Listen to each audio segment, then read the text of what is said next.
নারায়ণগঞ্জের বন্দর এলাকায় এক মর্মান্তিক সড়ক দুর্ঘটনায় সিনিয়র স্টাফ নার্স হালদার ৪৭ নিহত হয়েছেন। তিনি নবাবগঞ্জ উপজেলা স্বাস্থ্য কমপ্লেক্সে কর্মরত ছিলেন। আজ সকাল 10:45টার দিকে স্বামীর মোটরসাইকেলে বাস স্ট্যান্ডে যাওয়ার পথে পেছন থেকে একটি দ্রুতগামী ট্রাক ধাক্কা দিলে তিনি ছিটকে পড়ে ট্রাকের চাকায় পিষ্ট হন। ঘটনাস্থলেই তার মৃত্যু হয়। স্বামী খোকন 12ই অক্ষত থাকেন। দুদিন আমার কাছে বেড়াতে আসছি। আমি গতকাল ঢাকায় গেছি, আমাদের গির্জা হয়েছে, আমি খ্রিস্টিয়ান, তো ওইখানে আমরা দুজনে প্রেয়ার মিটিং করছি। এরপরে আবার ওই যে সোনার গায়ে একটু নিয়ে ঘুরেই আনছি, ওই যে পুরানা ইয়াগুলা ওগুলা দেখাইতে।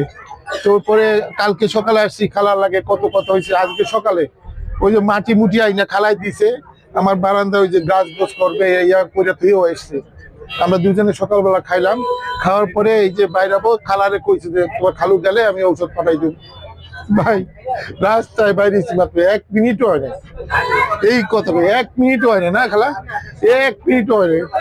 আমি এই না কান্নাকাটি করতেছি, তোমার কাছে তো পরে গেছি। ওমা মানে কি বলবো যে কি হয়ে গেছে ভাই। হালকা যদি একটু কোনো রকমে যদি একটু ব্রেক করতো, যেহেতু এখানে তো রাস্তা প্রচন্ড ভাঙা, আমি তো একদম স্লো, মানে আমার এই যে এরা সবাই ছিল, খোলা ছিল দোকান, সবাই দেখছে। এখন কি করবো, মানে আমি একদিকে পড়ে গেছি, ও আর একদিকে পড়ছে। মানে ঘটনা ঘটছে এই, ও যদি এদিকে পড়তো আর ওর চাকার নিচে যাইতো না, কিন্তু ও যদি একটু হালকা যদি একটু ব্রেক করতে পারতো। স্থানীয়রা অভিযোগ করেছেন, দুর্ঘটনাস্থলের সড়কটি দীর্ঘদিন ধরে ভাঙা অবস্থায় রয়েছে। এ কারণে নিয়মিত ঝুঁকি নিয়ে চলাচল করতে হয়। এই ভাঙা সড়কে এবারই প্রথম প্রাণহানি ঘটল।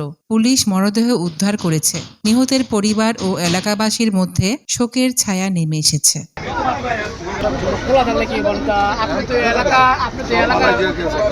Dahlia Parveen, enter TV.